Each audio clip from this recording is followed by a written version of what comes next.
Cleopatra and Caesar. The sole surviving daughter of the great King Ptolemy of Egypt, Cleopatra was 17 years old when her father died. By his will the king made her joint heir to the throne with her brother Ptolemy, several years her junior, and according to the custom not unusual among royalty at that time, it was provided that Ptolemy should become the husband of Cleopatra. She was a woman, her brother a child. She had intellect, ambition, talent. She knew the history of her own country, and that of Assyria, Greece, and Rome, and all the written languages of the world were to her familiar. She had been educated by the philosophers who had brought from Greece the science of Pythagoras and Plato. Her companions had been men, not women, or nurses, or pious, pedantic priests. Through the veins of her young body pulsed and leaped life plus. She abhorred the thought of an alliance with her weak-chinned brother, and the ministers of state who suggested another husband as a compromise were dismissed with a look. They said she was intractable, contemptuous, unreasonable, and was scheming for the sole possession of the throne. She was not to be diverted, even by ardent courtiers who were sent to her, and who lay in wait ready with amorous sighs. She scorned them all. Yet she was a woman still, and in her dreams she saw the coming prince. She was banished from Alexandria, a few friends followed her, and an army was formed to force from the enemy her rights. But other things were happening. A Roman army came leisurely drifting in with the tide and disembarked at Alexandria. The great Caesar himself was in command. A mere holiday, he said. He had intended to join the land forces with Mark Antony and help crush the rebellious Pompey. But Antony had done the trick alone, and only a few days before word had come that Ptolemy was dead. Caesar knew that civil war was on in Alexandria, and being near he sailed slowly in, sending messengers on ahead, warning both sides to lay down their arms. With him was the far-famed invincible 10th Legion that had ravished Gaul. Caesar wanted to rest his men and incidentally reward them. They took possession of the city without a blow. Cleopatra's troops laid down their arms, but Ptolemy's refused. They were simply chased beyond the walls, and their punishment for the time being was deferred. Caesar took possession of the palace of the king, and his soldiers accommodated themselves in the houses, public buildings, and temples as best they could. Cleopatra asked for a personal interview in order to present her cause. Caesar declined to meet her. He understood the trouble. Many such cases he had seen. Claimants for thrones were not new to him. Where two parties quarrelled, both are right or wrong, it merely mattered little. It is absurd to quarrel, still more foolish to fight. Caesar was a man of peace, and to keep the peace he would appoint one of his generals governor, and make Egypt a Roman colony. In the meantime he would rest a week or two with the kind permission of the Alexandrians and write upon his commentaries. No, he would not see either Cleopatra or Ptolemy. Any desired information they would get through his trusted emissaries.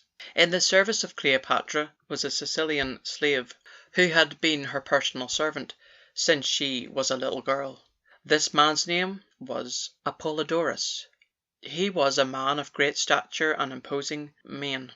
10 years before, his tongue had been torn out as a token that as he was to attend a queen, he should tell no secrets. Apollodorus had but one thought in life, and that was to defend his gracious queen. He slept at the door of Cleopatra's tent, a naked sword at his side, held in his clenched and brawny hand. And now behold at dusk of day the grim and silent Apollodorus, carrying upon his giant shoulders a large and curious rug, rolled up and tied round at each end with ropes. He approaches the palace of the king, and at the guarded gate hands a note to the officer in charge. This note gives information to the effect that a certain patrician, citizen of Alexandria, being glad that the gracious Caesar had deigned to visit Egypt, sends him the richest rug that can be woven. done, in fact, by his wife and daughters, and held against this day, awaiting Rome's greatest son. The officer reads the note and orders a soldier to accept the gift and carry it with him. Presents were constantly arriving. A sign from the dumb giant makes the soldier stand back. The present is for Caesar, and can be delivered only in person. Lead and I will follow, were the words done in stern pantomime. The officer laughs, sends in the note, and the messenger soon returning, signifies that the present is acceptable, and the slave bearing it shall be shown in. Apollodorus shifts his burden to the other shoulder and follows the soldier through the gate, up the marble steps, along the splendid hallway, lighted by flaring torches and lined with reclining Roman soldiers. At the door they pause an instant. There is a whispered word. They enter. The room is furnished as becomes the room that is the private library of the King of Egypt. In one corner, seated at the table, pen in hand, sits a man of middle age, pale, clean-shaven, with hair close cropped. His dress is not that of a soldier, it is the flowing white robe of a Roman priest. Only one servant attends this man, a secretary, seated near, who rises and explains that the present is acceptable and shall be disposed on the floor. The pale man at the table looks up, smiles a tired smile, and murmurs in a perfunctory way his thanks. Apollodorus, having laid his burden on the floor, kneels to untie the ropes. The secretary explains that he need not trouble. Pray bear thanks, and again thanks to his master. He need not tarry.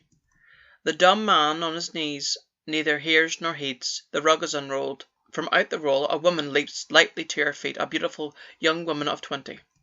She stands there poised, defiant, gazing at the pale-faced man seated at the table. He is not surprised, he never was.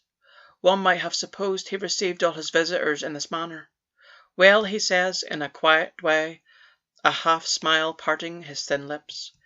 The breast of the woman heaves with tumultuous emotion. Just an instant. She speaks, and there is no tremor in her tones.